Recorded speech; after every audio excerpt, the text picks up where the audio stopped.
All right. Pornography is a hot topic on X lately and on social media. And much like many other hot button issues, secular feminists, as well as traditional conservative women alike, are using the issue to degrade and try to control male behavior. They're cherry picking the research in order to support typical shaming tactics against men.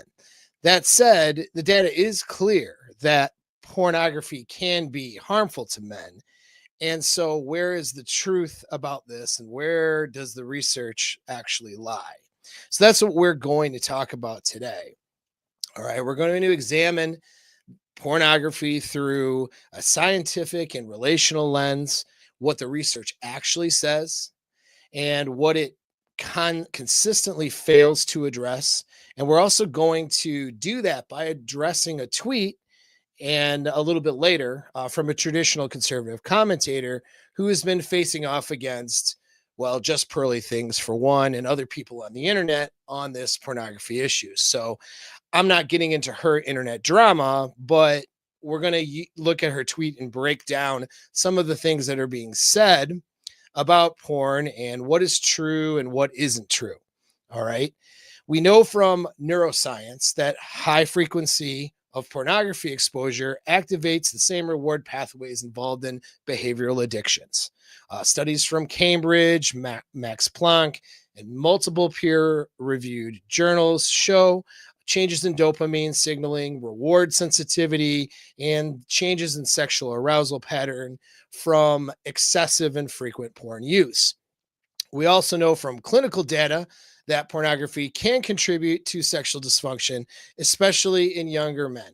We'll address the age issue with pornography because I think that's the most important element that's getting left out here. But we know that it shapes arousal towards high novelty digital stimulus rather than real life sexual encounters, and that's why men who consume excessive pornography tend to be bad at sex. All right, that tends to be what it is. All right, their sexual performance isn't very good because of their reframing and reshaping their brain towards high novelty digital stimulus. All right, but here's the second half of the picture that isn't really being addressed, and that's where this conversation has been incomplete, which is pornography use rarely occurs in a vacuum. All right. Clinical research on marriage and intimacy shows that porn usage often emerges when there is a significant sexual disconnection, and when there's chronic rejection, and when there's a mismatch in desire within the relationship. All right. So this pornography use, especially among married men, it's not just all men's fault, and it exists in this vacuum. Okay. In many marriages, men report turning to pornography, not out of deviance or out of addiction, but just out of deprivation after months or years of low sexual engagement from their wives. And interestingly, the same literature that documents this dynamic also notes that pornography is often used as a point of leverage for criticism against the man rather than an opportunity to examine the underlying relational issues. So the research is clear on two levels. One is, yeah, pornography is not good for guys. All right. It's not good for your sexual performance. Okay. It can be harmful to men. I advocate having real sexual relationships rather than a relationship with your screen. That's my personal advocation for you guys. Okay. I think you're going to be better off because it's not good for you neurologically, sexually, or relationally.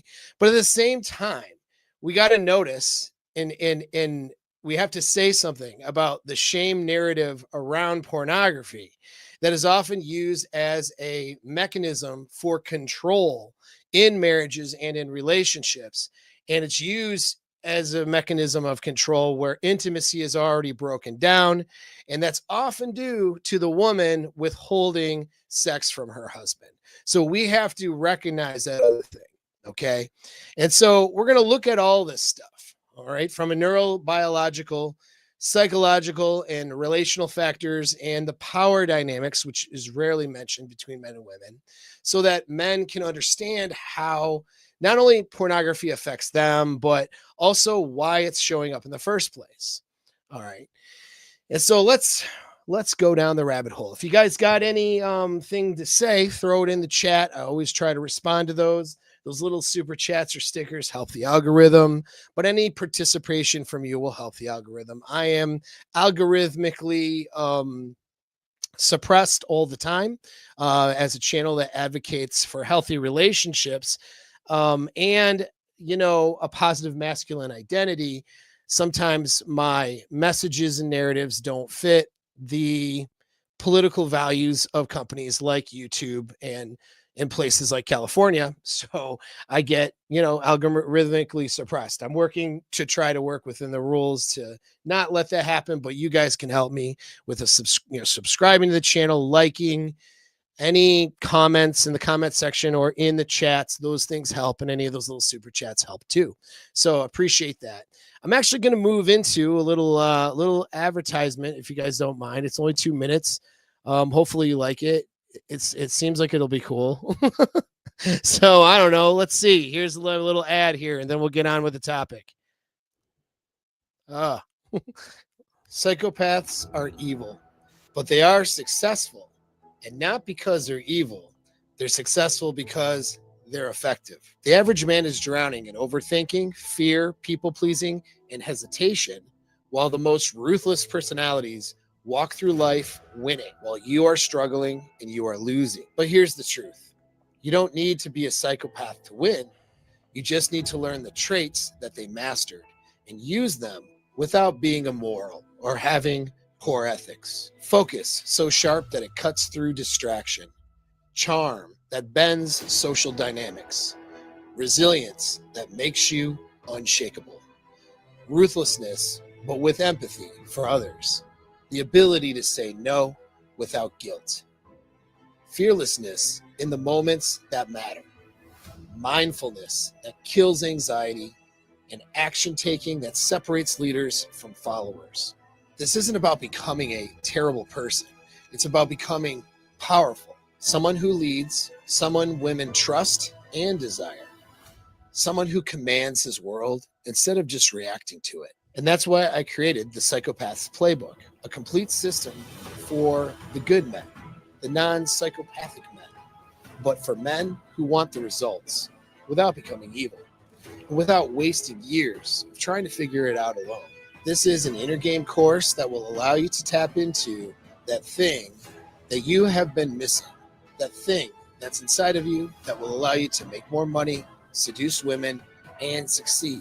If you're ready to unlock the traits that make the world's most effective men untouchable, click the link and get into the community. When this course drops, you will get your exclusive announcement, and you'll be on the list before it fills up. And together, we'll make you unshakable, undeniable, and unstoppable. This is where your old self ends and your rise begins. I'll see you there.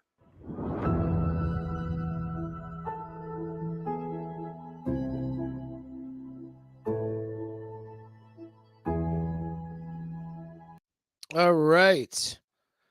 Hopefully you guys enjoyed that.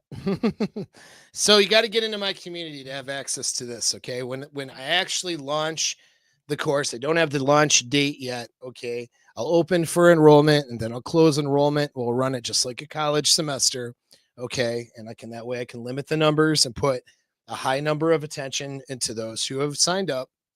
It's an intergame course, but you really won't be able to access it without being in my school community. So you want the announcement for when it launches so you can get on the list to be in the course. So when it fills up, you won't get left out. You got to click that link and be in my community. Okay. You should be there anyways. Being in the community is free. Okay. That's not going to cost you anything. And there's a lot of help there away from the censorship and all that stuff. A lot of good conversations that we can be had there. All right. So now let's get into the actual topic. Thank you for your patience there. Let's go into the tweet. Okay. So I'll share the tweet with you guys that started it all. Well, not really. There's been a conversation going on for a while. But this is a little debate that Pearl and someone by the name of Lila Rose had on X, until Pearl. I don't know who hung up on who, but you know what I mean? Whatever. It didn't go well. It wasn't a very, whatever. The debate didn't go well, but that's fine. And every man that I know is against porn. Every man that you know watches porn. Okay. All right. So here's part of the debate. It's about 2 minutes.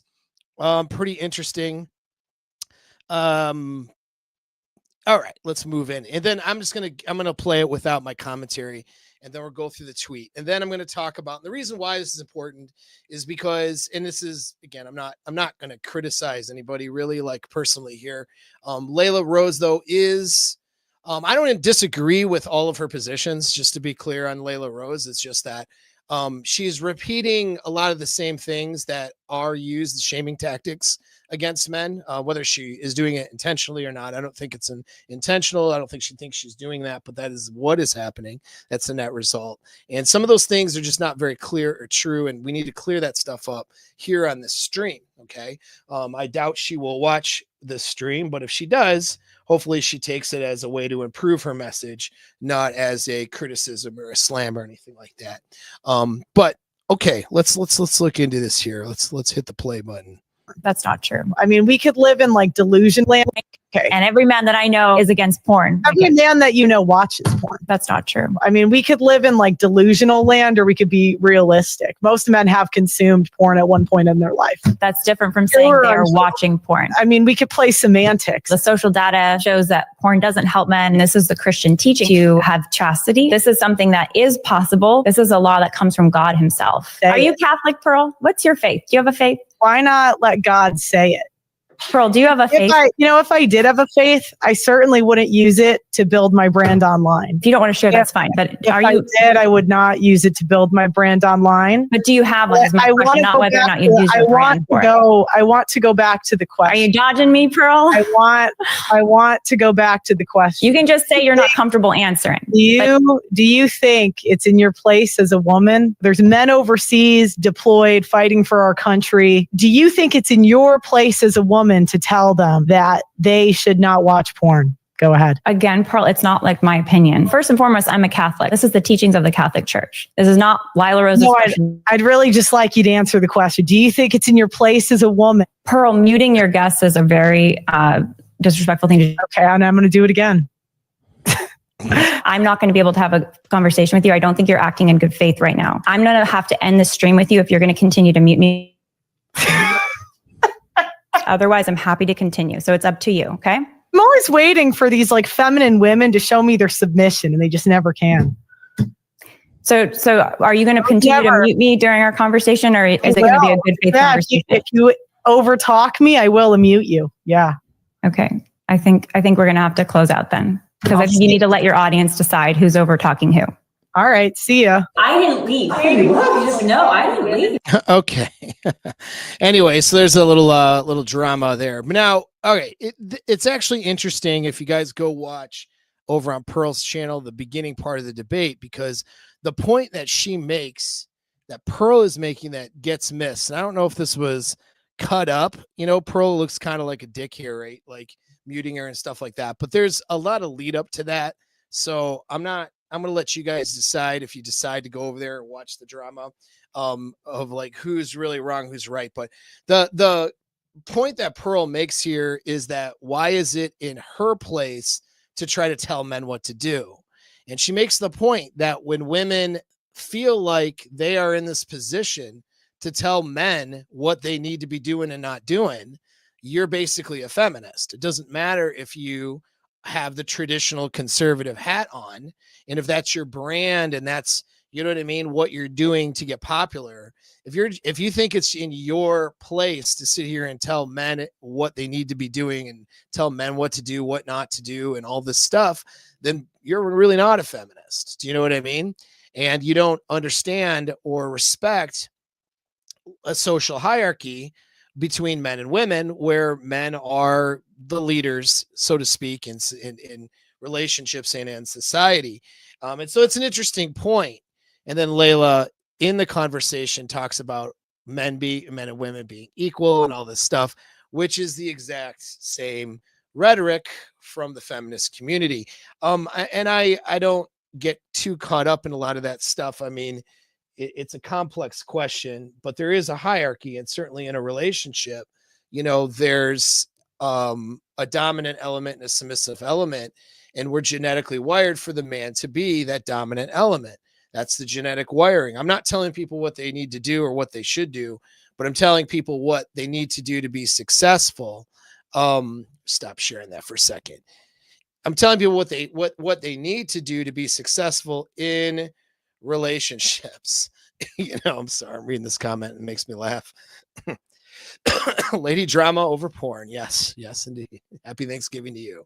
So I'm just telling you what you need to do to be successful. And generally speaking, when I say general, 99% of the time, heterosexual relationships, if the man is not leading, the man isn't in charge, and if the woman isn't supporting that role, it won't work out. It's just the way we're designed biologically. You know what I mean? And you try to work against your own biology, things become increasingly difficult for you. And so that's it. I'm not making like my personal opinion. I don't get caught up in who's better, who should be, whatever. I don't care about that. But if you're coming out with this equality, men and women are equal narrative, which Layla does come out with in the discussion, what do you mean by that?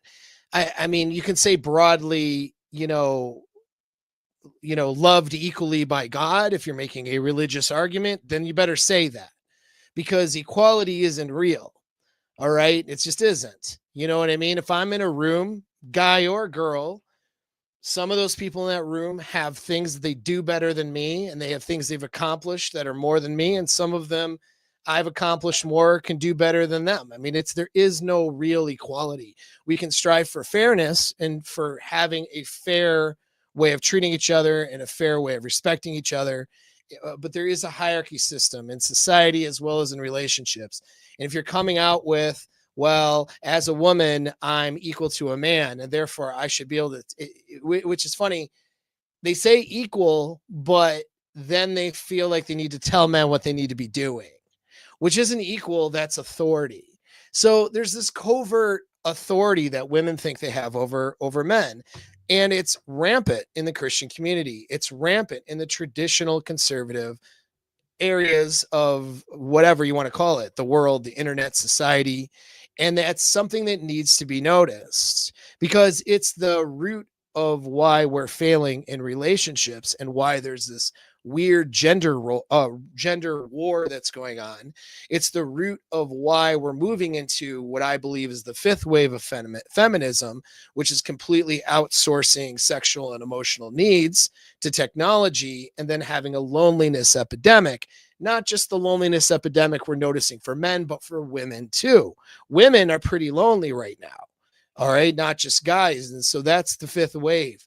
And you have to push against some of these things that are very subtle if you want to change that. And I'm rooting for the traditional conservative people out there to be a part of that change from their end of the world, but they have to get rid of this equality bullshit. They have to get rid of this really equality that doesn't even mean equality. It's equality that means women really have authority over men. I mean, that's what it is. And they have to get off of that, or they're not really doing anything better than what we could say the stereotypical blue-haired feminist is doing, right? And that's what Pearl's argument is. If you kind of can weed through the whatever, the drama, if you can weed through the drama, get to what she's trying to say. Actually, what she's saying makes sense. All right. I'm not going to, maybe the debate could have been run a little bit differently without them and the muting and all that stuff. I don't know. You know what I mean? It's not for me to tell her, see, this is how it works. I'm not going to tell her what she needs to do for her channel unless she's asking for my advice. You see how that works? How respect works? You know what I mean? And she's a woman, you know what I mean? And I'm a man, but it doesn't really matter. That's her channel. It's her business, right? My opinion, I'm not really sure if muting in that whole thing was the best way to run that debate, but I'm not saying it was the worst way either, and I'm not really sure. And so I'm definitely not in a position to tell her what to do with her platforms, just like she's not in the position to tell me what to do, right? That's how respect works. You see what I'm saying? And you have this lack of respect that is now structural and integral in our society right now, where women just think that they have the freedom and can, that they have the green light to tell men what they need to do and how they need to behave.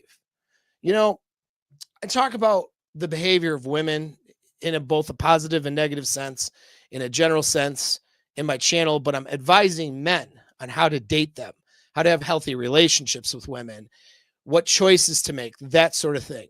I'm not really telling women what to do and pointing the fingers. I don't have a whole platform where I point my finger at women and tell them what they need to do.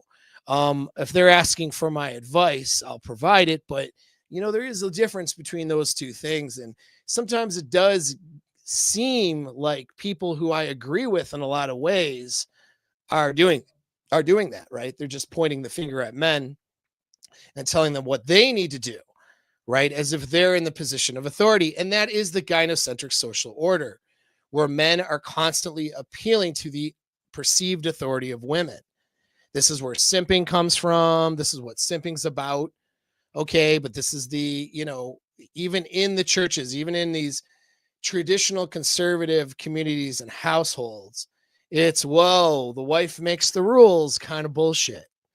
And it's the destruction of the relationship. And for the Christians and for the conservatives, that destruction is happening from the inside out and very covertly. It's almost more destructive, because you have a lot of ego protecting and lying to yourself going on in these communities. People just lying to each other, lying to themselves, right? And letting, I guess you could say, the gynocentric social order run things and run the household rather than the male leader of the house. And sex is used as a tool in a power dynamic in this whole thing. And so men are being controlled with sex. And if they retreat to something like porn or something like that in order to try to gain a sense of control over their own sexuality, while also abiding by the rules to some degree of not cheating on their wives, then they're shamed and controlled for that. So we have to recognize this is going on. I'm not advocating for porn use, and I'm going to go over why that's bad and destructive, but I'm advocating for healthy sexual relationships and good relationships, which is not coming out of both conservatives or secular communities. It's not coming out of anywhere, statistically speaking. All right. We look at the numbers, people aren't doing well. And so we need to start confronting these problems in order to change those things. Right. So anyways, let's read her tweet. Okay. Because I've gotten off track. So we'll open this up. So she tweets over this with the link. So porn is destroying our society. Here's just some of what the research shows us. And I'm going to pick all this apart in a minute. Pornography rewires the brain, triggering the same reward pathways seen in drug addiction. It lowers sexual and relationship satisfaction, leaving couples less connected and more isolated. A national study of 2,120 married U.S. adults documented in PubMed found that when a spouse begins to use porn, the likelihood of divorce nearly doubles. That's one we're really going to look at. Okay. Porn fuels exploitation, trafficking, and coercion. More than 88% of mainstream porn scenes include physical aggression towards women. It's strongly linked to sexual dysfunction and the rise of ED among young men. And then she concludes, porn is harmful for so many reasons. It destroys intimacy, clouds judgment, and leaves people disconnected from themselves and their loved ones. And most importantly, it separates us from God. Okay. So that is her tweet, and we're going to cover that. All right. So I want you to notice, though, the lack of accountability here, right? A sexual relationship a sexual relationship is the responsibility of who? Both men and women in the relationship, right? I mean, both men and women have to participate in that sexual union. Okay.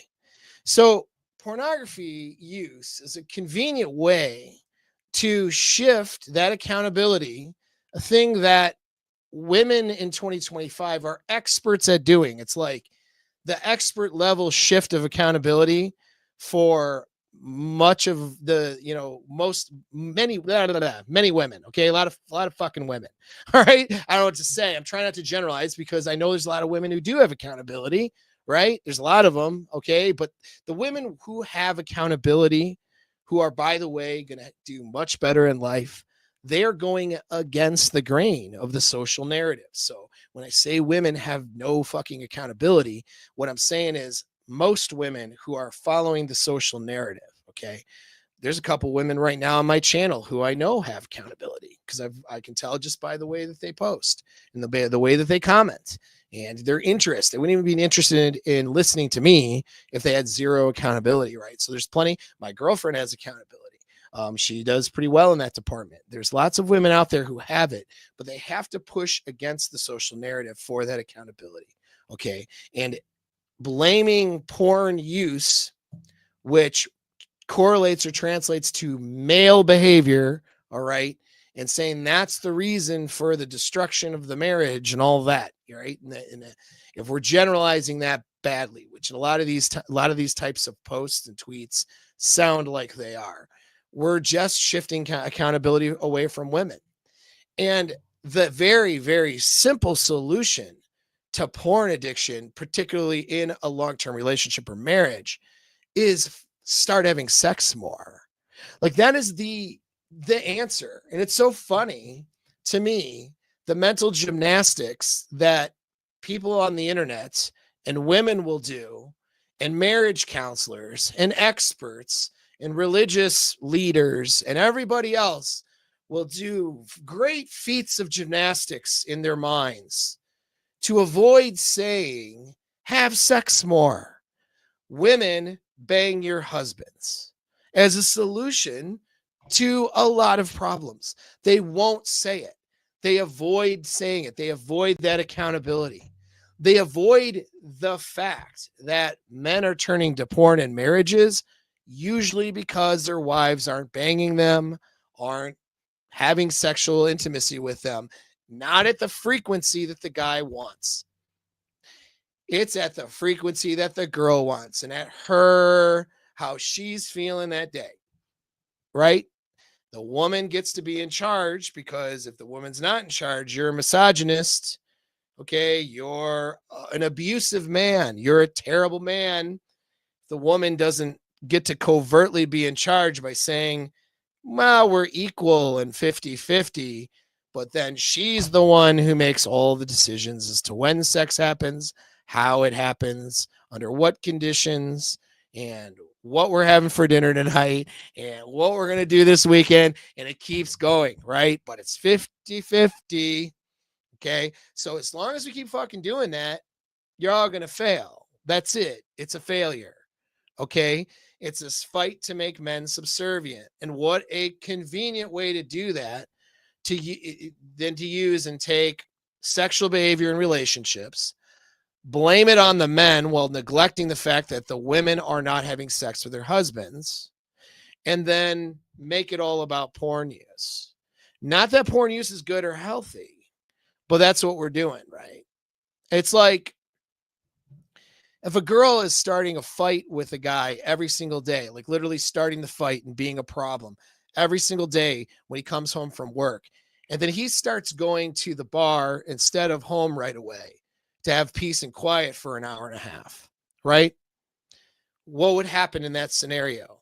They'd go to marriage counseling and the wife would bitch up and down how the guy keeps going to the bar and he won't come home and he just would rather spend time at the bar than be at home with his family. And yes, she is right. He would rather be in that bar for an hour, hour and a half rather than be with his family because his wife is intolerable. But we're not going to talk about that in marriage counseling, are we? The counselor guaranteed would sit there and go, oh man, let's talk about your problems with going to the bar and what are you trying to avoid? And if he says it's his wife and his behavior, well, maybe that gets addressed if it's a good counselor, but 80% of the time, 70% of the time, maybe it's not. The blame's going to be on the guy for avoiding his family. And then it's going to be, maybe even a direction of, do you have an alcohol problem? Are you an alcoholic? You see, when the woman is being intolerable, and that's why he's doing that. Now, if I'm coaching that guy, I'm not saying and suggesting that you should just keep going to the bar instead of coming home. Like, that's not what I would do as a coach to that guy. What I would do is I would suggest that he goes home and that he confronts the wife with her behavior. And then if she's not behaving in a way that is within the frame of the relationship, now he starts doing something else. And instead of the bar, maybe it's going to the gym. Maybe it's doing something healthier than sitting around a bunch of losers and drinking. That's my suggestion as a coach, is a better coping mechanism. But I'm sure as fuck not going to shame the guy for his initial response or his initial coping mechanism. Okay. Now, this is analogous for those of you who are intelligent and know how analogies work, which is most of you guys listen to me. All right, I hope. This is analogous to the porn thing. All right. When a woman is being intolerable and removing her sexual interest as a means to control her husband, which happens very often, and the guy is like, fine, you know what? I'm just going to jerk off, I guess. And I guess I'll watch porn on my phone when I do it. Right. And that's his response to that scenario. I think it's a bit disingenuous to make the whole focus of the conversation about his excessive porn use and his porn addiction and how the man is destroying his family through porn. Now, again, if I'm coaching that guy, I'm not suggesting that he retreats to pornography. I'm suggesting that he confronts the issues with his wife in a certain way, using certain tools and skills that I teach in coaching, right? Certain communication methods and stuff like that. And if she's unresponsive to those methods, then he starts seeking out alternatives. And if she's going to continue being unresponsive, that'll eventually end the relationship, you see, because you can't let people get away with behaviors that don't fit the frame of your relationship. You can't let women get away with terrible behaviors for the rest of, you just can't, or else that's what you're signing up for. That becomes normal. So you have to eventually create those consequences and be willing to leave. And this is the coaching scenario. So I wouldn't suggest that a guy retreats to pornography and let that be a solution. And pornography is damaging to him, okay, and to men in general. So those things are correct. But we're being a bit disingenuous, aren't we? If that's what we're focusing on, and we're ignoring the rest of the problem, which is men have to be subservient to women or else they're abusers, right? Like that whole thing. Men have to, toe the line, can't have any standards for themselves or they're terrible, right? And that these women can just really be in complete control and in charge of the sexual aspect of the relationship and use it as a means to control the man. Like, sorry, like we can't have a discussion about porn on the one hand without talking about the other thing. All right. Or we're being disingenuous. That's my problem with tweets like hers. And her and I might agree on the porn thing actually quite a bit, but I would like to see where's the rest. Okay. Where's the part about women being better wives? Like, I don't know, maybe she does do a lot of this, but I tend to only see from conservative women on Twitter, the criticism of things in society that boils down to men, right? I tend to not see criticism on women and women behaving better, right? I don't see, that's where it's just like I criticize you guys, right? Like I do it all the time. I'm kind of a dickhead, okay? But I criticize you guys all the time to get you guys to do better, all right? Because I coach men mostly. do a few couples, and a few women do come to me, but I mostly coach men, and I'm trying to hold you guys accountable. So I'm talking about shit that guys do that's not good, right? And I talk about shit that women do that not good, but it's not even an attempt to change the women, because I don't have very many women that watch my stuff who are asking for that advice. It's to highlight the problems so guys can avoid those problems or learn how to cope or deal with those problems. That's why I talk about it. Where in conservative, trad wife Twitter and trad wife platforms, I mean, that little tweet of hers got 1 million people to look at it. I'm lucky to get 1,000 people or a couple thousand to look at mine. If I get 100,000 people to look at one of the things I write, which is usually better than the things that they write because they don't have a vagina, all right, I'm lucky to get 50,000, 100,000 looks after a week. These women will get 1 million people to look at them. Why are they looking at them? Because we're in a gynocentric social order, and because most guys are simps. They can't listen to a man. They need mommy to tell them and a cute lady to tell them. That's the reality of it. So they run to fucking women to learn how to behave, right? And then these women are just telling them, here's what you need to do. Here's the behavior. Guys, men need to do this. Men need to do that, right? There's a porn problem and men are destroying their marriages with porn, right? No discussion about being a better wife. None. Right. And so that's my issue with it. It's not like if I was ever on a platform, she would never get on a platform with me. And that's okay. She's invited. If she ever wanted to have a discussion, she's welcome. And I'm going to probably treat her nicely, more nicely than Pearl did. Not that I'm saying Pearl did anything necessarily wrong or not, whatever. Like, I understand why Pearl's frustrated with these people.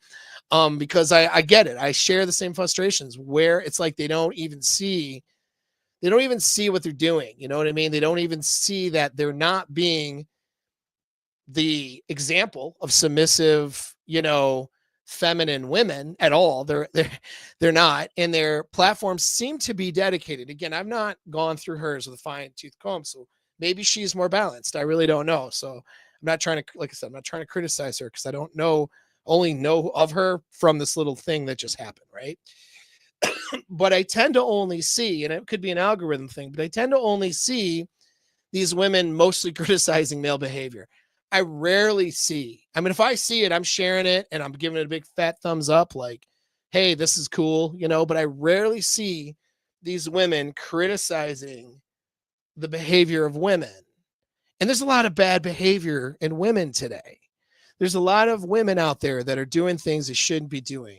There's a lot of women out there that have behaviors that are destroying their abilities to be happy in life, to reach goals, to have healthy relationships, to have healthy families. I mean, there's so much bad behavior there.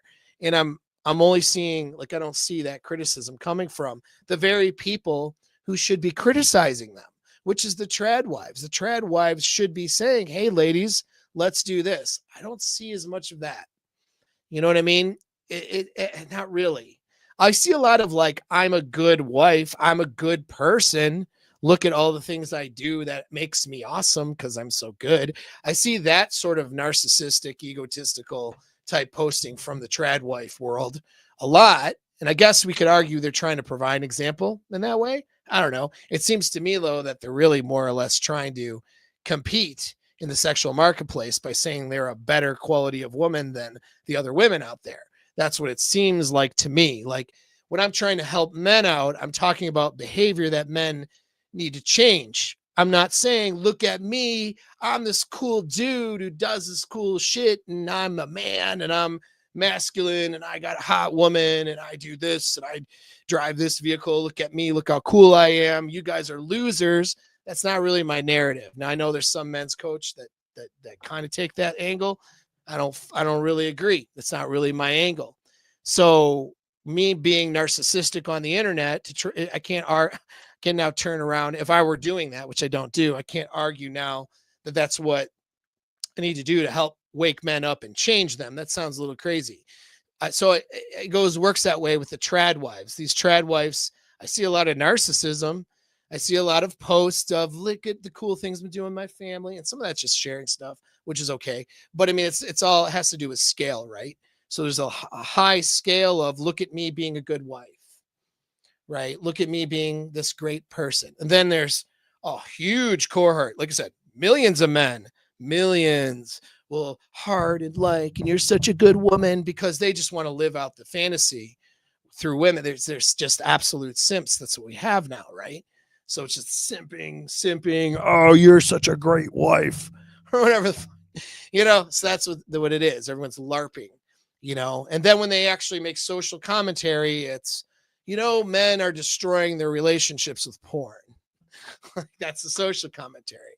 It's never, ladies, when was the last time you gave your husband a blowjob? Like, that's not the conversation. You know what I mean? If that's too graphic, okay, do it in your own Christian way. Are you subservient to your man? Do you serve him sexually? Do you take care of your man's sexual needs at his whim and at his desire? Why aren't they saying that?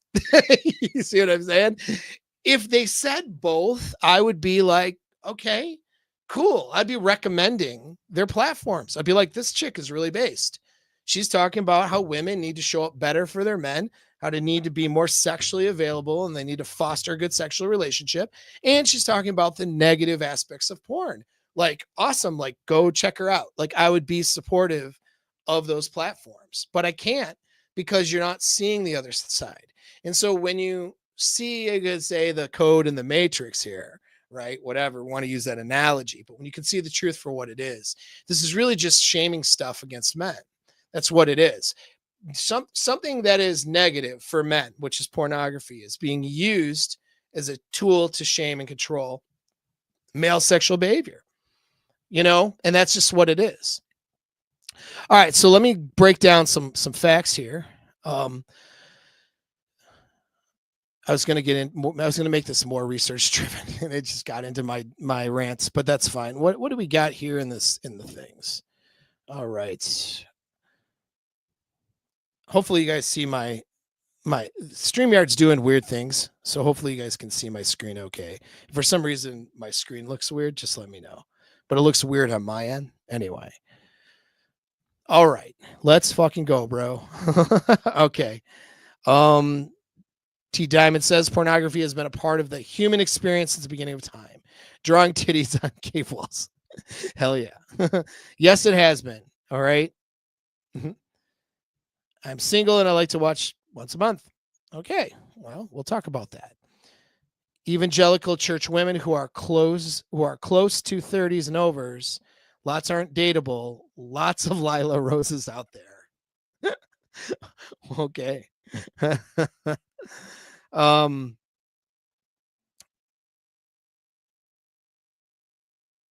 Yeah, this is a great one here. So Donald J. DeMarco, good to see you, man, says she's not wrong, but if you replace porn with social media, their critique lines up quite closely. Exactly. Social media is porn for women.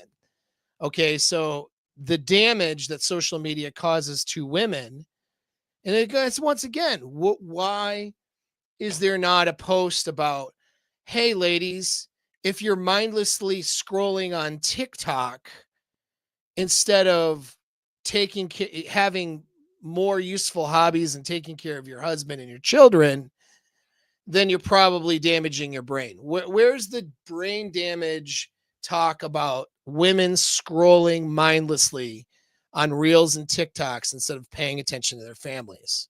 Where's that? We're going to talk about good Christian wives, right? Where is that? Being glued to the social media presentation and the act and the psyop or whatever, trying to present yourself as cool instead of actually living your life. Where's that critique, right? You don't see that. And this is my problem. It's a bunch of women telling men what to do. And they might not be wrong all the time, but why don't you fucking tell yourself what to do? You know what I mean? Sit down, shut the fuck up, and tell yourself what you need to do first. And then go tell your friends with vaginas, what they need to do. And then if you're doing that effectively and at scale on a platform, then maybe you want to offer some advice to men. I'm cool with that. But don't sit here and tell men what to do and be intolerable just because simps will let you do it. I'm not going to put up with that shit. You know what I mean? Most guys who with value aren't going to put up with that shit. And so that's the issue that I have, right? Yeah. So anyway, I looked that up. I don't know if saying corn is going to help me on this. As long as I'm not advocating and getting detailed on pornography use. I say pornography, the full name. That should help algorithmically. I don't know. I AI searched on the censorship of that. It's not very clear. This is gonna start having sex more, but not with other people. Yeah, I would agree. You should probably, if you're married, you should be having sex, or in a relationship, in a monogamous commitment, you should be having sex with that person, not other people. All right. Um, would you say that the porn argument applies to the use of prostitutes as well? You're gonna have to clarify what you mean by this one.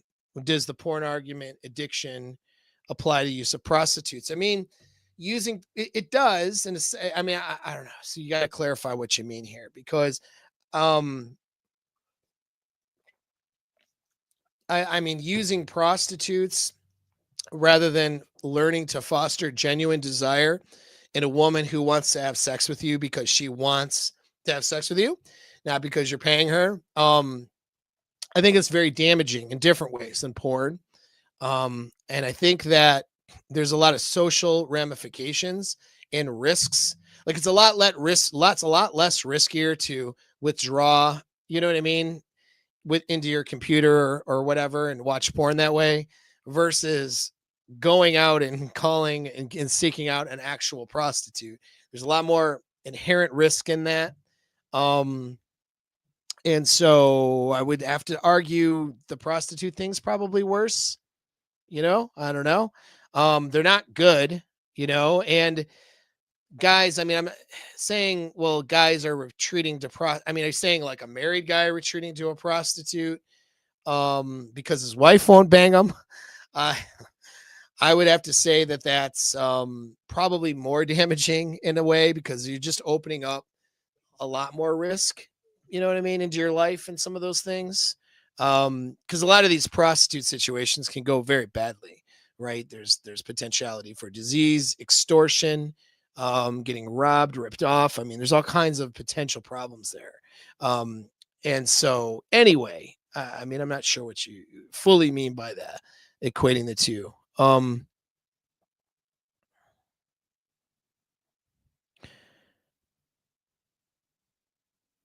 So we got some little conversation there. I'm not going to read all that here. Um,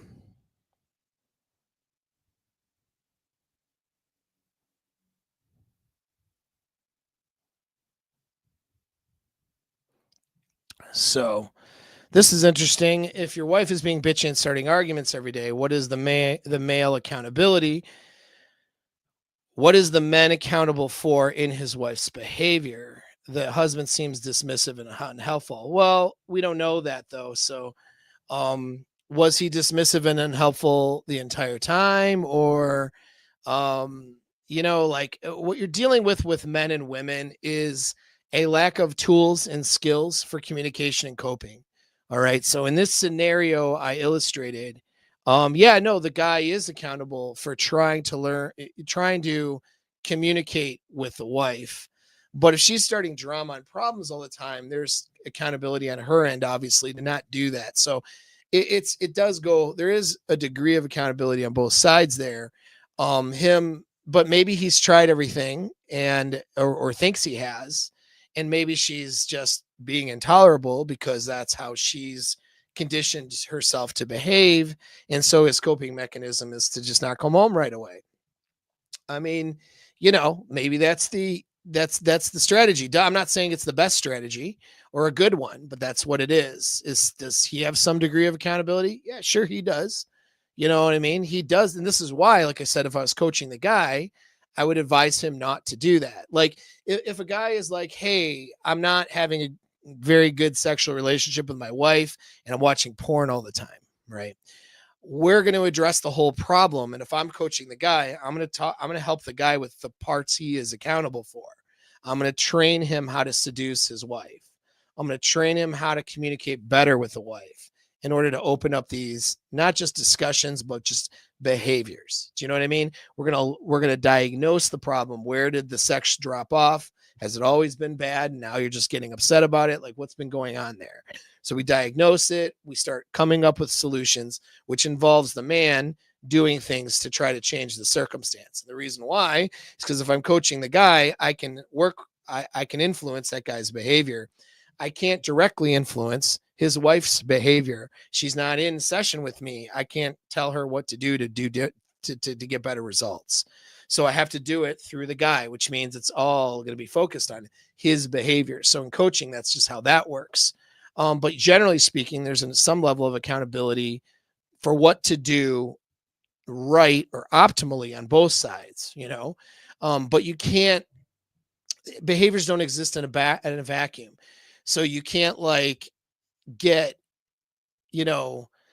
you can't blame the guys, let's say, for having a less than optimal coping behavior if the woman is causing him to have to come up with a coping behavior in the first place. You see what I mean?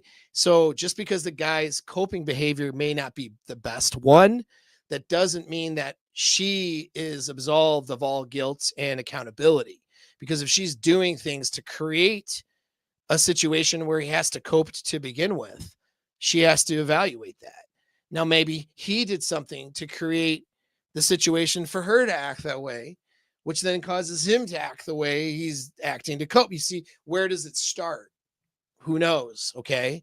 But each person has to look at what parts am I responsible for here? And what parts am I not responsible for? You know what I mean? And then work with that. And that's a starting point. You should go in every scenario, not looking to find faults in the other person as your first go-to. You should go into the scenario thinking, where am I fucking up? Okay. And then you sort of sort out where you're making a mistake first. And then from there, what can I do to change it? Because you control yourself. You can't control everybody else. And then from there, you're sort of figuring out, well, what things do I need her to do? Or if you're a girl, what do I need him to do? How can I communicate that to that person? What can I do to influence the other person's behavior so that it makes it easier or better for them to do the kinds of behaviors that I need them to do so we can be successful. You see, so hopefully that makes sense, but none of these things exist in a vacuum on either side, guy or girl side. You know what I mean? And that's the point here. Thank you for the $5. I appreciate that. I agree that women should be more accountable. And what is the line between that and blame shifting? Maybe I don't want to give a BJ because he's unappealing. Yeah. So, if he's unappealing, why are you with the guy? Why are you with the guy that you don't want to give a BJ to? You know what I mean? Think about that for a minute. Like, why are you with a guy who you don't want to please sexually? So that's where, you really need to evaluate yourself there. Don't settle with a guy that you're not attracted to, that you don't want to please sexually. Like, I don't know, when I'm with somebody, I am very motivated to make her happy sexually. Like, I'm very motivated to please my girlfriend, and to make her happy sexually, to blow her mind, right? We'll say, okay, that's something I'm very motivated to do. Why would, you or any woman not feel that same motivation? Why would any guy not feel that same motivation? Why would you be with somebody who you don't feel that motivation for? Like, that's the big thing, so you have to ask yourself that. And is it because they were attractive before, but then they lost attraction over time because of things that they have been doing? Like, are they not taking care of themselves? That sort of thing. Well, then these are discussions that you need to have, is it maybe the reason, like, you're in a relationship and the reason the sex isn't going well, you're not having sex. Maybe it's something as simple as, the timing's off with work shifts, or maybe like the room gets messy. Let's just say that, like, maybe your bedroom gets messy and it's just uncomfortable to fuck in that room, right? And so maybe then you decide, don't tell your husband or your boyfriend to do it. You'd clean up the bedroom and you put candles out, you make it really nice. And then you have open yourself up to having a good sexual experience in that newly clean bedroom. And then from there, you communicate, have conversations. I really want to be intimate with you more, but we got to keep this bedroom clean, because if the bedroom gets messy and your clothes are on the floor and your dirty socks are over here, it makes me not want to be sexual. So, like, I cleaned it because of, this time, but we both need to do our parts, to keep this thing clean. I'm asking for your help in doing that. So instead of telling the guy what to do, maybe say it like that. You see, so this is how somebody with accountable behavior does things. And for the guy, by the way, this isn't even gendered, because I would say the guy could do this too. You know what I mean? If you figure out, like, well, I think the reason we've lost some intimacy is because of this thing, a messy bedroom, for example, right? Then don't tell the other person, well, the bedroom's always messy and that's why I don't want to have sex with you, as if you're the boss and then they need to dance around and comply with your wishes in order for sex to happen. You see, and a guy could do this too, but generally speaking, it's women who do this kind of thing. And that's exactly the wrong thing to do, because that is using sex as a means to control somebody.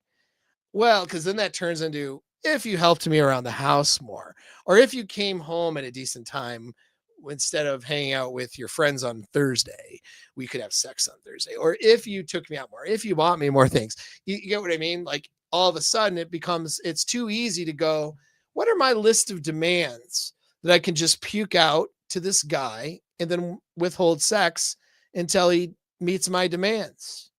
And that puts the sex into a transactional framework. And a transactional framework for a relationship is the surefire way to lose your relationship, to dissatisfaction or a breakup eventually, right? That's not how to do it. If you want a relationship built on desire, you can't use sex as a tool for negotiation. So, like, that would be the response for a woman, and for a guy in a different way, maybe, depending. But if the woman's like, okay, I haven't been in the mood for sex. I think I'm not in the mood for sex because just the bed, we get tired, we get run down, and the bedroom's trashed. And then I don't want to have to, be in this. It doesn't put me in the mood to be in this room really and have sex this way. Okay. Instead of throwing out your demands to the other person as if you have no responsibility in this situation, take the initiative and clean that bedroom. And if it was the guy, by the way, if the guy's like, I think our everything gets so messy. All right, take the initiative as the guy, then clean the room, make it nice, make it romantic, put some scented candles out. You know what I mean? Throw rose petals on the bed and a brand new lube that you just bought, whatever. Okay. If you're sizable, you need lube. Those of you guys who know. So anyways, you throw that out. Okay, you're like, hey, sex is going to happen in this nice room here, right? And then if she turns you down, I got other things for you to do as a guy. We talk about that in coaching. All right, if she's unresponsive to those types of efforts, well, there's other things. But try to solve the problem first and take the initiative on your own to solve it. And then communicate with what that is. Don't just order the person around, tell them what to do, unless you're in a position of authority or power. You know what I mean? If you're in a more of a dominant sub relationship and you have that power dynamic worked out, maybe sometimes the guy is like, hey, maybe the guy's going to say, I need you to clean the bedroom before I get home, or something like that. And that's an acceptable, dynamic in that relationship. But if both people are working, most people don't have that dominance submissive setup power dynamic, which is actually a mistake. A lot of people should have that set up. But Maybe instead of telling her what to do, or you as a woman telling him what to do, maybe just take the initiative first, solve the problem, do the thing, right? And then say, I want to do more of this. How can you help me so we can have this more often? Right? That's a better way, isn't it? That would be a demonstration, like, and I'm not saying like I said, the guy could clean the room too, but the guy's going to be more dominant. The guy's going to say, hey, look, I cleaned the room out. Okay. And we're going to keep it like this. I'm going to do my part. You're going to do your part because I want to have sex with you more often. And I think that in a gross room, it's hard for us to do that. You know what I mean? That's how a guy might handle it. A woman might say, hey, I really would like, I'm happy we were intimate last night. What can we do so we can do that more often? Because if the room is in a good condition, that's why I cleaned it. You know, if the room is like this, then we're going to do that more often. But I need your help. So what do you suggest that we do? If a woman were to approach it like that, instead of telling a man what to do and issuing her demands, you know, because 50-50 or whatever the fuck, you see, things would go much better. Things would go much better. You'd have more sex. You'd have a damn clean bedroom and you'd get your shit done. But hey, what do I know? I've only done this a lot. You know what I mean? I know you know what I'm doing, but I know you know what I know you know that I know what I'm doing. But so many people out there, like, they just can't think like this. They don't think like this because their social conditioning is so bad. Most women wouldn't do that as a response. Most women wouldn't even think of that. You might not have even thought of that, which is why you're here. So hopefully now you go like, hey, that's a pretty good idea. You see what I mean? So you figure out how to solve the problem, you know? Don DeMarco. Thanks, man. I appreciate it. Thanks for the $10. Thanks for the participation. You're awesome. All right. Let's blow through some of the data now. So we'll start from her tweet. I'm going to pick things from it. All right. Let's look at this little piece. She says, pornography rewires the brain, triggering the same reward pathways as seen in drug addiction. All right. So what the research shows is there is evidence that links heavy pornography use and is associated with changes in the brain activity in reward and impulse control regions. Okay. I should put this data in the, I should post this data when I'm done with the video. All right. So I think I'll do that. But in 2015 review, Neuroscience of Internet Pornography Addiction, a review, found parallels between compulsive pornography use and addictive behavior, including reward circuitry involvement. So yeah, it's true. Porn can be addictive. So that's a true thing. That said, let's look at that though. Let's say, because Pearl is using this example, so don't think I'm projecting it from myself here as a military person, but she was using the example. What about soldiers who deploy overseas? They have no access to sex or women. They use a little pornography, right, in order to release their stress. And then they go back home and have normal, healthy relationships. Like, what about those people? Are we supposed to tell them that not to use porn? It's harmful, all this stuff. And so she makes a good point. And this is a point I'm going to make. There's a distinction between somebody who watches porn occasionally to get off and somebody who's addicted to porn. There's a distinction there. Porn is not heroin or crack. So I think that's where people get it wrong. The people who critique it, they're getting it wrong because it's not. I mean, although someone who's already addicted to porn may show some of the same brain and neurological signals as someone who would be addicted to something like heroin, it doesn't start there. In other words, so heroin or crack makes you addicted immediately. Like you do, if you shoot up heroin, you're addicted to heroin effectively the moment you do that. To what degree will depend on how often you continue to propagate that addiction. But something like heroin, for example, is very hard to get off of. I mean, it's a very, very low number of people. It's only like 10% of people that fully get off something like heroin and stay off of it and don't relapse. I mean, the relapse rate is incredibly high for something like heroin, and it's almost immediately. It's a very, very dangerous drug. A lot of these people on the internet talk about pornography like it's that. It's not that. It's not that at all. All right. It's not like you're going to see porn and all of a sudden your brain's going to just rewire right there. And now you just can't stop whacking off everywhere. It's not really how it works. And so when it's almost, it reminds me of like those old PSAs they used to do you can see the black and whites in the 50s and 60s that were, marijuana's bad and it shows people going crazy and jumping out of windows and stuff. Like nobody took those PSAs seriously. Anybody who experimented with marijuana, even back then, was like, you're not going to jump out a window or try to kill somebody because of marijuana. Like, this is crazy. No one takes it seriously. That's what's happened with the porn discussion. All right. We know that there's an addictive element to porn. We know it can lead to bad outcomes. But then they're talking about it in these binary extremes as if pornography is heroin. It's not heroin. Pornography is more like alcohol. All right. Some people can casually drink alcohol. And I would argue that no alcohol is really good for you. Okay. I'm going to make that argument right now. You can go watch Andrew Huberman. He does good stuff on alcohol, right?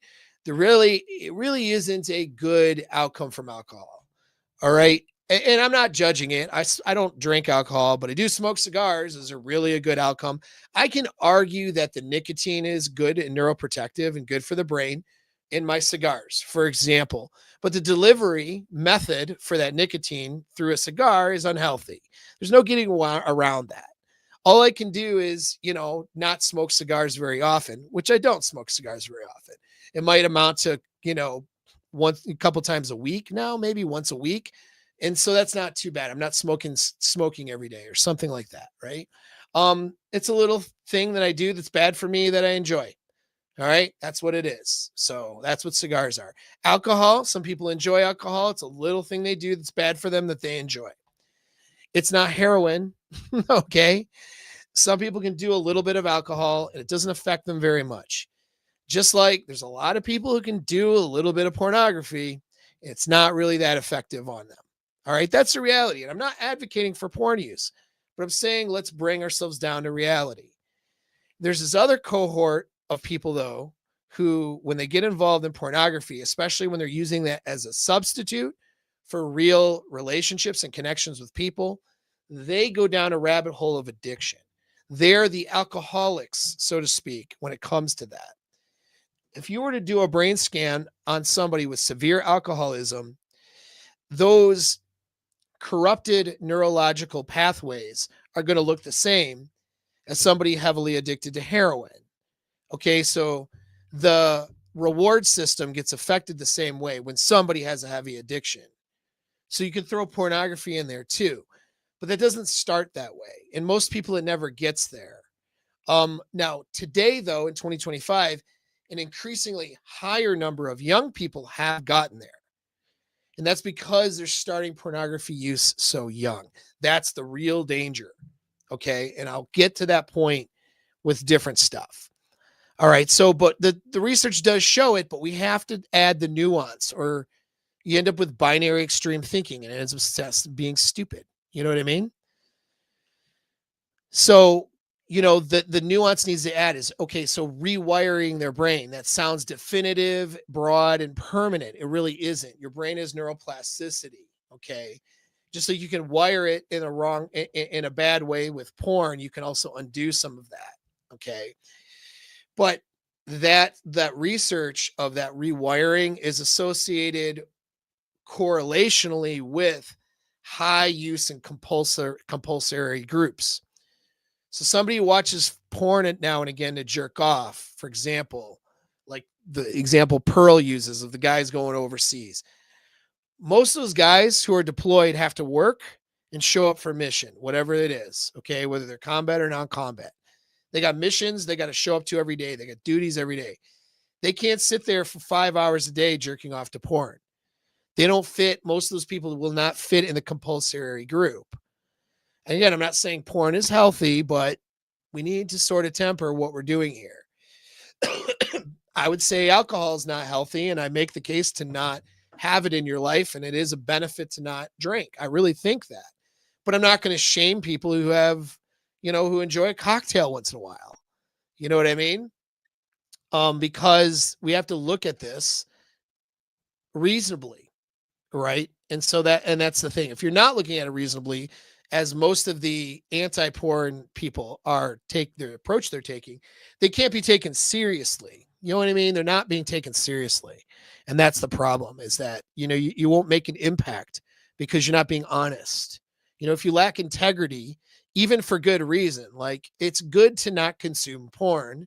There's a number, just like it's good to not consume alcohol, it's good to not consume porn. But at the same time, like, if you're not taking an approach that's based in integrity, you're not going to impact people. You know what I mean? It's just going to be part of a binary retarded argument on the internet, which is what it's turned into. Okay. And another thing too, causality isn't really clear either. So, like, in other words, is heavy porn use did it really change someone's brain, or did that person have other pre-existing difficulties, like social problems that are existing at a brain neurological level, an inability to connect with others, like autism spectrum, different things that cause them to be hyper obsessed with porn, right? So that's what we don't know. The causality is very unclear. What other mental health conditions are causing, we could say, extreme compulsory porn use, right? And so that's what we need to consider. Okay. Now let's look at this argument. Pornography lowers sexual and relationship satisfaction, leaving couples less connected and more isolated. That's what she said. Okay. Well, the problem with that is the research does show an association between people who use porn and less sexual satisfaction in their relationships. Okay. But it's not showing causality. So what do I mean by that? These things are correlative. So I would argue, if a couple stops having healthy sex, then that's going to lead to problems in the relationship, right?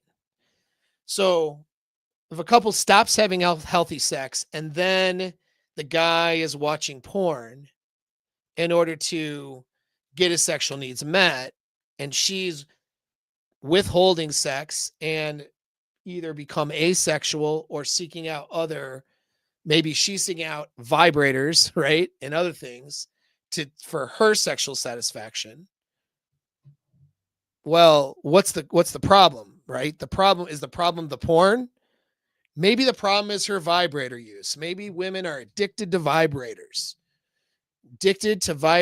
and shower head masturbation stuff, right? Maybe that's what maybe we need to ban those high pressure handle shower heads, and we need to ban anything that vibrates, because women are destroying their relationships by retreating to self pleasuring methods rather than being with the guys that they're with. I don't really believe that, but that's the equivalent argument here in a way. You know what I'm saying? You have two people who aren't having a sexual relationship in a healthy way, and they're retreating to other things to solve that problem. The things they're retreating to are not the cause of the problem. And so that's my problem with this claim. Oh, porn leads to sexual. No, it doesn't lead to it. Porn is a symptom of a problem in the relationship, and a sexual problem in the relationship. And what's that cause? Do you think it's because the guy isn't having sex? There are cases where that's true. So there are cases where the guy is deciding not to have sex and then he's retreating to porn. But much of the time it's the woman who is withholding sex or not interested in pleasing her partner or taking care of her husband's sexual needs. That's usually what it is the woman not being interested in taking care of his sexual needs, and even worse, using his sexual needs as a means to get him to do stuff for her, as a means to have power over him. See, there's this power dynamic in these relationships, and it goes down to instinct and mammalian brain drives. Okay. And people are executing strategies to fulfill these innate needs that they're not even consciously aware of. one of those innate things that a woman has is to be able to control the mating relationships with the guys she's with. So women have an innate need to execute this control. Now, since we're dealing with trad cons and traditional conservative women, the Bible explicitly says not to fall to that innate need and to instead be a Proverbs 31 wife. Okay. And instead be subservient and submissive to a husband. That's what the Bible says. It would be nice if these traditional conservatives would go read their Bibles, but they don't, because they only read it when it's convenient. Apparently. All right. And so that's part of my issue. You know what I mean? It's this stuff against men. It's all about control. And so, when women are trying to control the sex, and how many of you guys, and I'm going to deviate here to take a left turn at Albuquerque. Okay. Well, an old saying I borrowed from an old friend. Tim, we're going to take a left turn. We're going to take a left turn at Albuquerque. It's the old Bugs Bunny saying. Anyway, okay. Like, how many of you guys, do you know what it's like to control sex in the relationship? Meaning you are in charge of the sex. As a man, you decide when sex happens. How many of you guys know what that's like?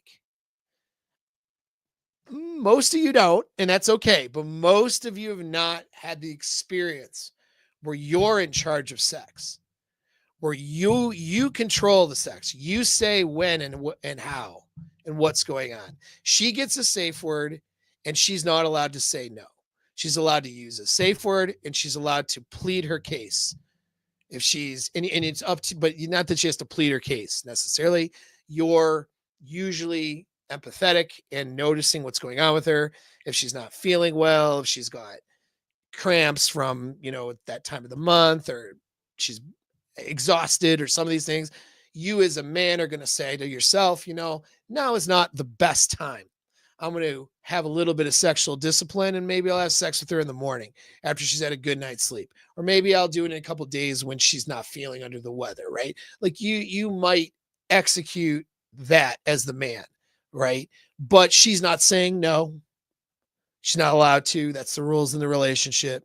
She can only say, hey, I'm not feeling well, or something like that, to plead the case, in which case it becomes a discussion or a decision that you make, not just her controlling the sex, right?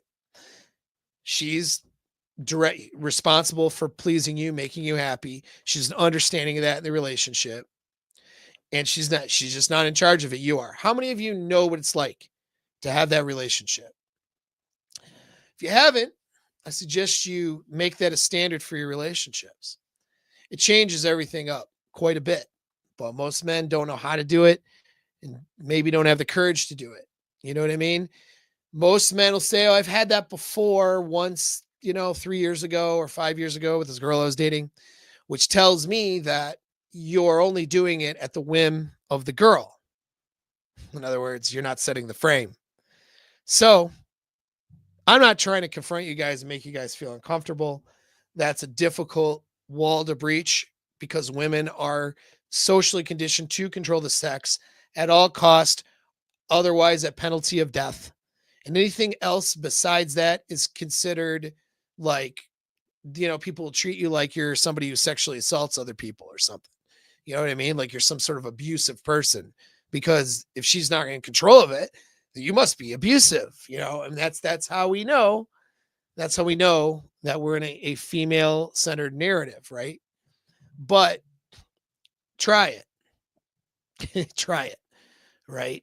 Try it where you control the sex. It'll change your life and change hers.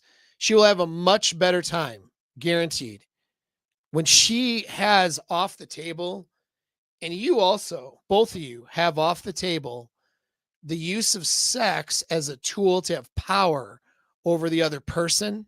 When you take that off the table, your whole relationship changes. When sex is seen as something you give to the other person, and as something that is used to bond and maintain that bond between you and the person you're with, when both men and women see it that way, and that's how they execute their relationships, everything changes. Everything changes. Okay. But most relationships don't have that power dynamic, and that's why they fail. This is a demonstration. So to sit here and say, going back to porn, that, well, porn lowers relationship satisfaction. We need to see the study where they look at the sexual behavior in the relationship.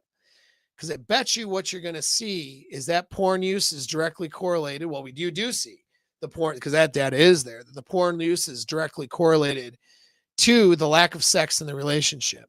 But I bet you if we were to do some integrity, some research that has integrity, and dig in a little further, you're going to find out that it's not that these guys are just used, in the large majority of cases, these guys aren't just running off to porn and destroying their relationships.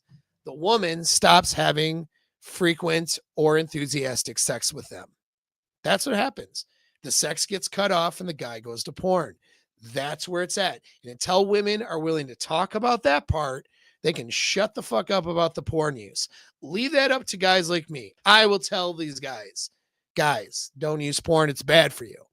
But then I'm also going to direct you into a direction of controlling your sexual outcomes. And if that woman that you're with is unwilling to participate, she gets kicked out of the fucking house, right? It's over. You find there's plenty of great women out there that will be happy to participate in a good, healthy sexual relationship with you. And so if your wife or long-term girlfriend isn't interested, you get to take control of that. Isn't that great? See, women don't like that when I say that. They don't, the women that are out there railing against porn under the Christian conservative banner, most of them want to just say that the guy's a dick for watching porn and that he needs to abstain from porn. And they don't want to have any discussion about what the guy needs to do to take his own sexuality back, to take his power back, and to have sexual power in the relationship where it belongs. Right? So they don't want to talk about that. They don't want the guy to have sexual power. They want the guy to be a submissive, subservient little weenie that only gets sex dripped on him when he's towing the line and doing the things his wife wants. And guess what? Fuck that shit. We're not doing that. All right. And then you see that, you tell them all the fuck off. Right. So that's the thing. That's my problem. It's not that I disagree with her about porn use. She's right about it, but let's talk about that other part. Okay. Let's talk about what's behind the data. All right. Let's look at another thing she said. A national study of 2,120 married U.S. adults documented on PubMed found that when a spouse begins using porn, the likelihood of divorce doubles. So here's what the research shows. There is a longitudinal study said, "Tell Porn, Do Us Part. Longitudinal Effects of Pornography and Use on Divorce" by Perry and Schiffler. And they found, so that's the study. They found that among married Americans who begin pornography use between waves, the probability of divorce doubles compared to those who did not begin that use. Well, this supports my point. So what they're saying is there's not really pornography use. And then during the marriage, porn use begins. And then the porn use begins, that correlates with double the chances of getting divorced. Well, that's exactly what I just said, right? So in other words, happy couple having sex together don't need porn. As a relationship goes along, sex becomes less of a priority. Usually the woman decides to stop having sex with her husband.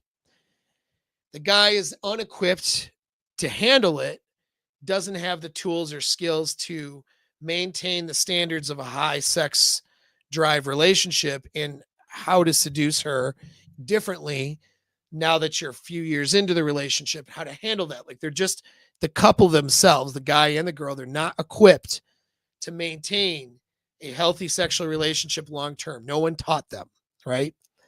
And so because of that, sex drops off. Usually the woman is using it to have power in the relationship. And I'm not trying to make women look bad by saying that. That's what they're taught. They don't know anything else until someone teaches them, right? And the bad part is most aren't willing to learn, though. That's the problem. So that happens, then what happens? Porn use happens. Again, she's using her fucking, pull start, gas powered, vibrating tools on her vagina. He's using porn. Okay, that's what happens. Everyone retreats in their corner and they start taking care of it on their own. Okay. And so then what happens? Double the divorce rate, probably even higher dissatisfaction rates. This is what I've been saying for a long time. If you go back to my video showing the low success rate for marriage, right? This is the crux of why it's there. This is the origins of that, is the breaking apart of the sexual relationship. The cause is not the pornography.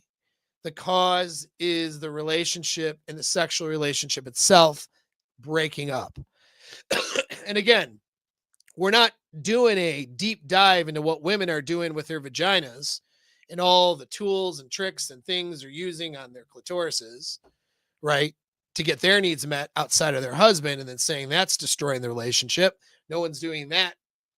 No one's doing that research paper, because I'm sure that would never get published, right? But pornography use. And again, I'm not advocating for pornography use, but we're missing the point here. We got to look at the origins of the problem. The origin of the problem is lack of sex. Okay.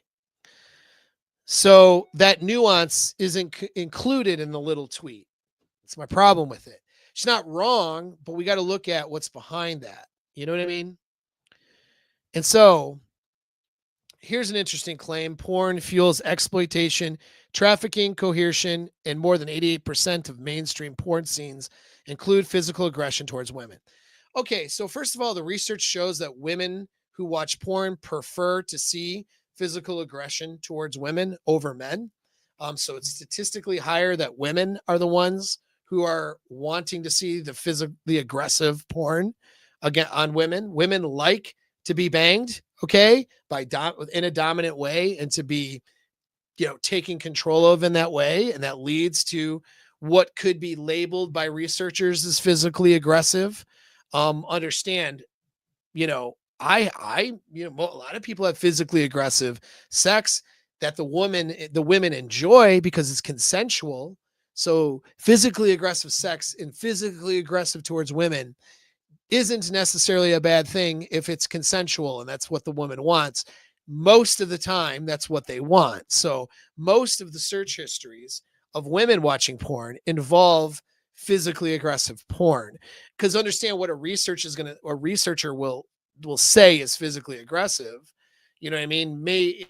Is one thing. That doesn't mean that it's bad or non-consensual or someone's being abused, you see? So we got to look at the nuances, because it sounds like, it's all this abuse happening on women. Well, here's the deal. Most women who enter porn do so voluntarily. These women who are having sex for money, having sex on screen, opening up OnlyFans, they wouldn't know what to do with themselves if they couldn't sell their vaginas online. That's the reality. These women want and need the rights to sell their vaginas to simps so that they can make money. They want that opportunity to make money that way. Right, wrong, or indifferent, that's the reality. So you can't act like these women are victims when they're profiting off of it. Women profit off of the porn industry tenfold, all right, compared to men. Women drive the porn industry, and it's not men kidnapping all these women and then forcing them into pornography. These guys who produce porn, they don't have to do anything like remotely close to that. They just have auditions. Women fuck on the auditions in order to have more for free, usually, to have more opportunities to fuck on camera for money. That's that cohort of woman who does pornography, that's what she does. Most of them. Okay. So, like, let's not confuse that with being trafficked. I take exception to this because I really have a hard time with trafficking, sex trafficking. It makes my blood boil. When a girl is kidnapped and moved from town to town, forced drug use, forced to be addicted to drugs, beaten, abused, assaulted sexually, and brainwashed into a trafficking scenario and used until she's basically dead, right? That's what's going on. That's trafficking. We have a problem with trafficking of minors in this country. We have a problem with trafficking of adult women in this country and keeping women as slaves. And in this sense, right? And many women get victimized by that. That is a real thing. And it makes my blood boil. It makes me want to put all of my military experience to good use. If I knew that there was a trafficking thing happening like around the corner, I would get my CONUS kill. I would. I would call a couple of my friends out. I would love to do an operation to put out some of these abusive people who actually traffic. So to confuse those people with women who are voluntarily entering into the porn industry and doing things with their bodies for money and who are profiting from it and in control of it, it's a very female dominated industry in that sense. You can ask, I mean, this would be one to have Sterling on. Sterling, Cooper, excellent men's coach, excellent. Sterling Cooper's a great guy. He used to do porn, right? He used to be a porn award-winning porn star, if you will, right? He'll tell you about the industry. These women are in charge. They're in control. Any situation where a guy puts a girl in an uncomfortable scenario or something like that usually gets blacklisted from the industry. Okay, so like to present the industry as if these women are all these victims who are all being trafficked is very naive, for one, and once again is indicative of no accountability for women. Once again, it's all the men who are the creepy consumers of porn, forcing women to have sex for money. Bullshit.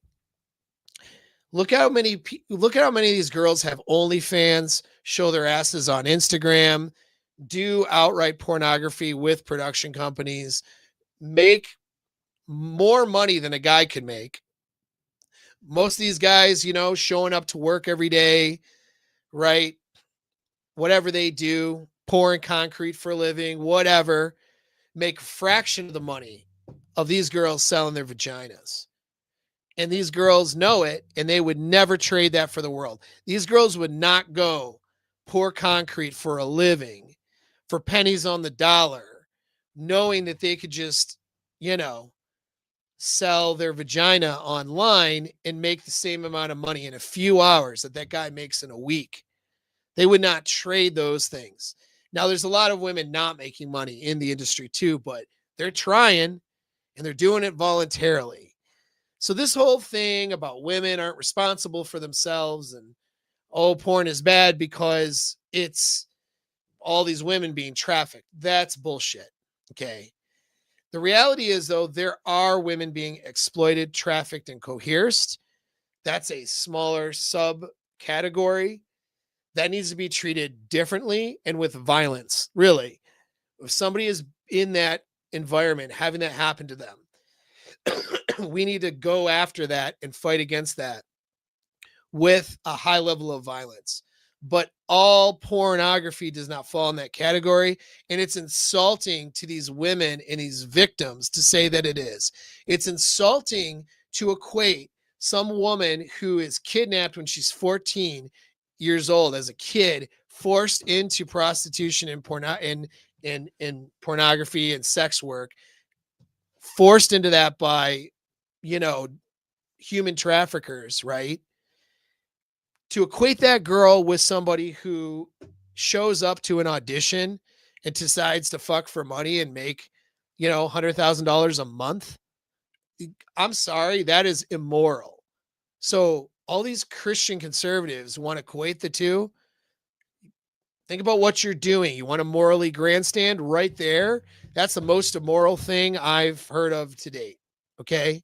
Is to equate willing participants who profit handsomely off of the sex industry, to equate those with women who are trafficked and abused and coerced and often murdered, right? Or left, if they escape that world, just left into, shambles, left into, broken pieces of a human being. Never, most of these women will never correct themselves. They'll never be okay. They will never be okay from having that happen to them. You're going to equate that with some girl who's showing her butthole on Instagram and who's doing OnlyFans and having sex for money and making some cash off of it, doing it voluntarily. You're going to equate those two things. You're an ass. All right. You need to go to church then. You need to go to church and apologize. In fact, all you ladies who are out there equating those two, and men too, right? All you traditional conservatives who've equated the two, right? You need to go on your little platforms and apologize right now to all of the victims out there who you have discredited and disregarded by equating them with the vast majority of women who voluntarily profit from pornography. You need to go do that. You need to go apologize right now. I'm sure it's not going to happen, but that's what y'all need to do. Okay. So that's my feelings on that statistic. All right. It's a little bit, it's way out of context and immoral in the way that they're putting that into context. Now we'll get into my final point here, which is pretty important, which is that, porn use is strongly linked, and this is the real root of the problem with porn, is that it's strongly linked with sexual dysfunction and the rise of, erectile dysfunction in young men. And so the research definitely shows that. It's pretty across the board, right? Now, here's the thing on that, all right? That's the real problem. Isn't so much, let's say, it's problematic when the sex goes away in a marriage and the guy retreats to porn as a cope. It's a problem, but is that guy damaging his brain? The 10 to 20 minutes that he escapes to the bathroom with his whatever he uses, his iPad or whatever, to jerk off to porn, a few times a week or whatever. Is he destroying society? Probably not. Okay. That's not the real problem. The real problem is young people. So porn is freely available on the internet, and parents are not equipped to monitor their kids' internet use. Most parents they're just not. They need to make themselves equipped to do that, but they're not. And so parents are not, and this has been going on for a long time. I would hope it's getting better now as parents of these current generation that's having kids are more technologically savvy. But in the, let's say the 2000s and 2010, from 2000 to 2010, 2010 to 2015, for example, technology was moving so fast. Free porn became available at somewhere around in the early 2000s. Parents were just not even aware of how to solve this problem. You know what I mean? You could put parental blocks on cable and shit, but how to do that with the internet? You know what I mean? There's people today in 2025 who aren't even really sure how to control their kids' internet use. And then what happens if that kid goes to a friend's house or is at school? All these kids have cell phones at school, so now he can get exposed that way. There's all these things, right? When I was a kid, back in the olden days, you didn't have internet porn. Okay, so you had to get a Victoria's Secret catalog or something and find some sexy models in some underwear or whatever, and you'd be like, oh, hell yeah. And then that's what you would jerk off to at 11 or 12. You know what I'm saying? That's what you had to do. You might catch somebody's dirty magazine, or, You might catch like a VHS video somewhere, and that was your porn use and exposure as a young teen boy, right? Whatever. Went back in my day, okay? You couldn't sit there and scroll through any type of sexual depravity for hours and hours as a kid. Like you couldn't do that. You know what I mean? Like that was not something that was just available to you as a teenager, as a young kid. And so pornography use did not affect the brain for us older generations in that way because when our brains were developing, we couldn't poison it with hours and hours of easy access, sexually depraved material. Nowadays, though, and it's been this way for a while, these young kids as early as 8 years old are getting phones, getting access to technology, learning. An 8-year-old can figure out how to get around shit on the computer and stuff. It's pretty amazing in that sense, how savvy kids are with technology. And they're getting access to pornography. They're getting access to terrible things on the internet. But pornography isn't censored in a lot of places. It's starting to get censored a little bit now. And I'm not necessarily saying it should be or shouldn't be. I think it's more of a parent thing. But parents are not paying attention. They don't even know how to pay attention. So kids are getting access to porn. You have kids, these young men today that are 20, 21, 22, 23. They grew up watching porn since they were 8, 9, 10 years old. Okay. That's why they have erectile dysfunction. It's not the guy who's watching porn because his wife won't fuck him. It's the kid who's watched porn his entire, sexually interested life. Since he was a child and learning how to jerk off, right? He's been watching every kind of porn imaginable. And then now he's an adult. And now he can't have normal sex. That's the reason we have so much incel stuff going on, why there's so many incels out there. Because back in my day, if you wanted contact with a woman, you had to talk to a woman in person and face down rejection. You had to learn how to get in with social circles, how to be friends with people so that you could, and with other girls in the social circle, so you could potentially try to date those girls. There's a process pre-internet that you went through to try to court and date people. And you learned how to do that. And in high school, in middle school, these kids now don't have that. They're on the screen 24 hours a day, and they're getting those that need when a boy or girl gets interested in sexual contact, right? Not to say that they should as kids, they should stave off till they're adults, but the desire starts happening when they're very young, right? And instead of having person to person contact, okay, and mating friends and going to homecoming, whatever, with somebody of the opposite sex and having a little boyfriend that you know what I mean? You send notes to in between classes. Instead of having those things, they're on screens, and then they're getting sexual access through pornography. And that pornography is changing the way that their sexual triggers are, changing the way that they respond to sex. And again, it's causing them to seek out digital novelty instead of real relationships. By the time these young boys grow up and are sexually capable adults, they are not good in bed. They can't have sex with a normal woman. They can't, you know what I mean? They've conditioned themselves to get an easy release off of a screen. So any sort of little bit of anxiety that every man will go through when he's with a new girl, instead of making that exciting for him, a little bit of anxiety shuts his system down, sends danger signals. Now he has erectile dysfunction. So this is an epidemic, right? Low testosterone men, okay, low incel behavior, low quality of sex when guys do have access to women. And all these women are like, where are all the men at? You know what I mean? Well, the men have been sedated, and not even men, they've been pacified through porn use and screen time.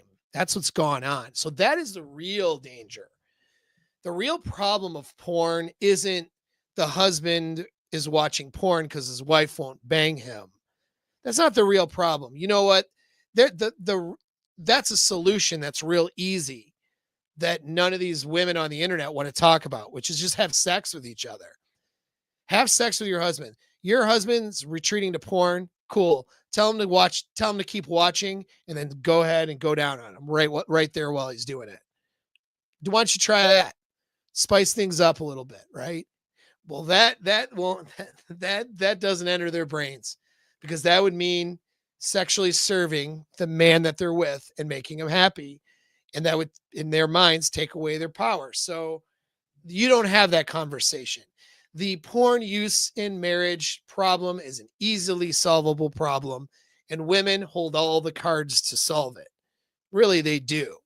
In most cases. Now, again, I'm not sitting here saying the guy doesn't have any responsibility.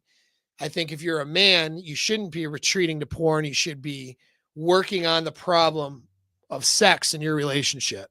And if that problem can't be solved, then you solve that problem in a different way, which usually means ending the relationship.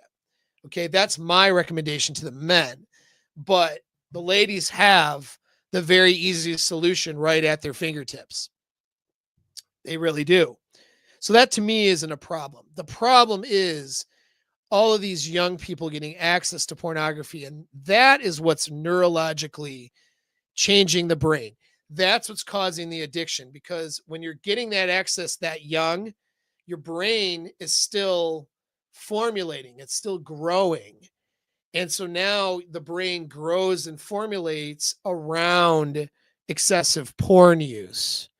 That's why these young people, like I've watched porn before. I've never even thought about being addicted to porn. That seems crazy to me.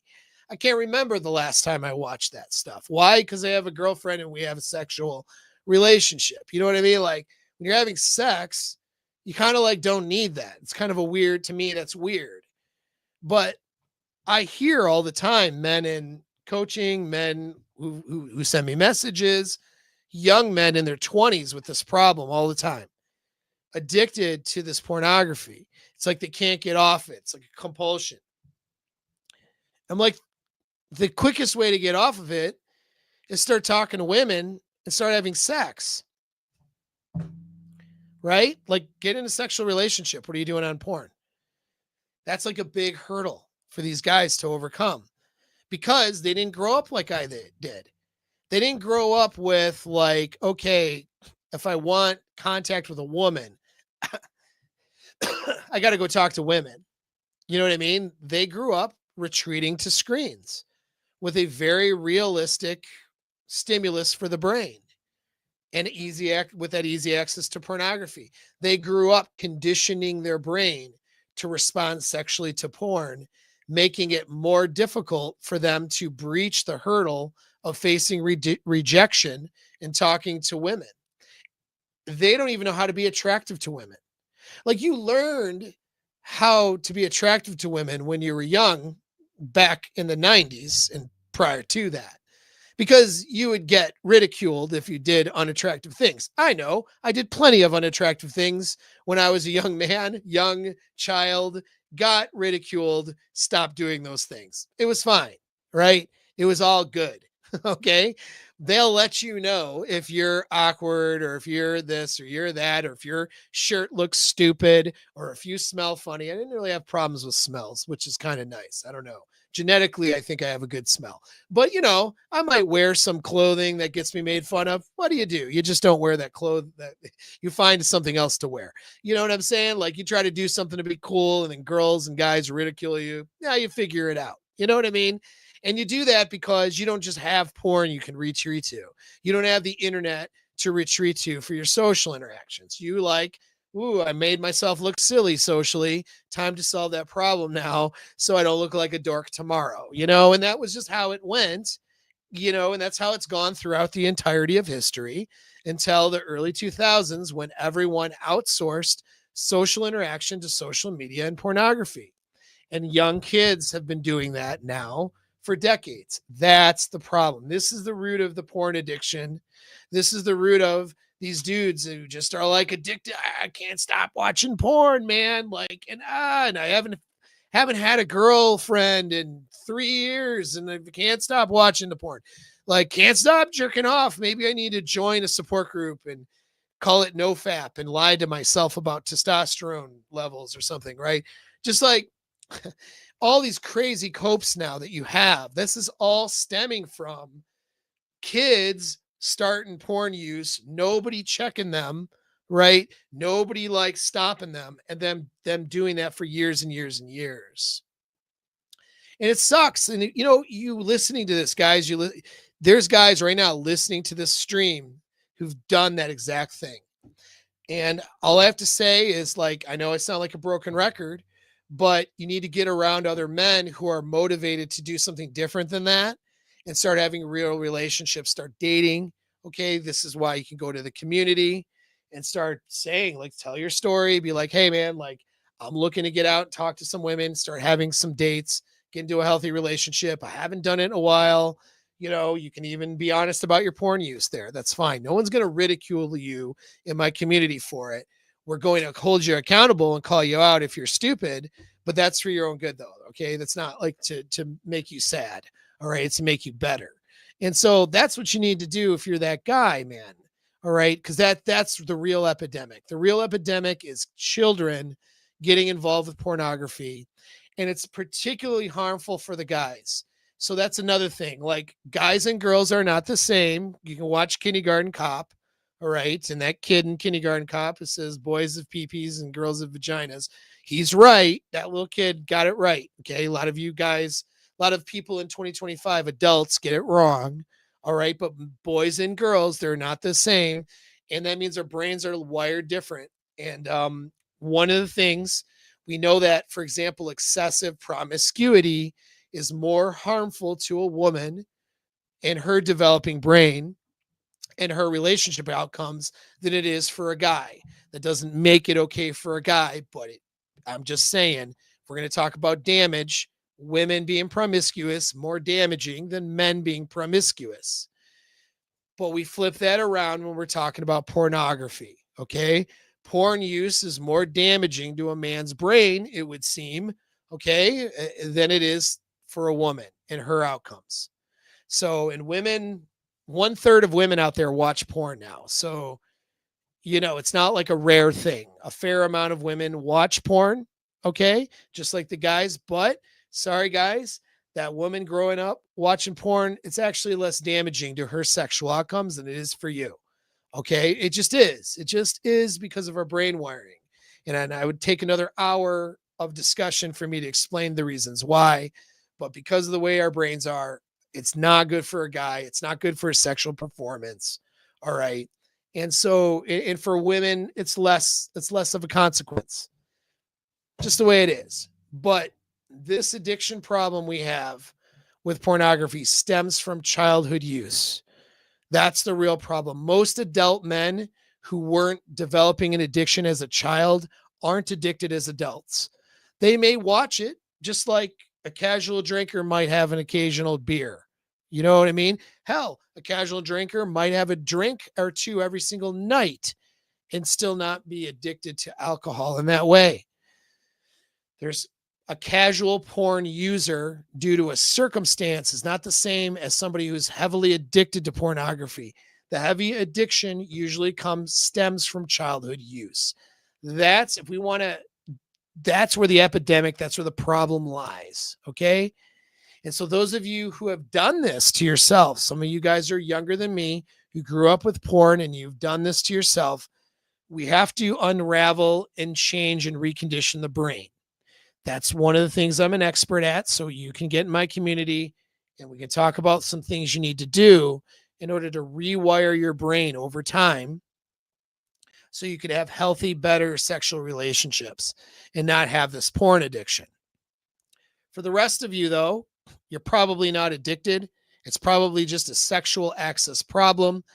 I still think it's harmful. I don't think you should be watching porn over and above having sex with a real person in the context of a real relationship. So my advice to those who are not addicted is don't really worry about it. Okay. Just focus on getting in real relationships. If you're in a real relationship with a good sex life with that person, you're just not going to watch porn. And if you do, it'll be instructional or something you do with her, right? Or something like that. It won't be damaging. You know what I mean? And so I think that's the direction we need to go. And that third thing is just to recognize this whole shaming on porn thing that these women are doing. It's just another method of control, another method of making men get back in the longhouse, making men more subservient. And it's all full of shit, right? It's all bullshit. And so until these women start talking about what a woman can do to be a better wife, and how a woman should be initiating and talking about and making herself more available for sex in her marriage, until these women are willing to talk about that, they can pretty much shut the fuck up about porn use for husbands. That's my opinion on it. They don't have a right to tell these guys anything if they're not policing up their own gender. You know what I mean? That's what I think. But that doesn't excuse porn use either. Okay. So if you're a husband and you're trapped in that cycle, it's miserable, man. It's not good. Let's get you out of that cycle. Let's get you having a healthy sexual relationship with a living, breathing person. That's better than a screen, isn't it? Let's work towards that. All right. Well, thank you again, guys, and thanks for sticking it through. Oh, okay. The screen, man, the StreamYard is doing weird stuff. Well, anyways, thanks again. Again, support the channel, get in the community. Don't forget about that new course. It's going to be dropping soon. It's going to make you guys savage and ruthless, but in a good way. So hope to see you in all of those things. Take care.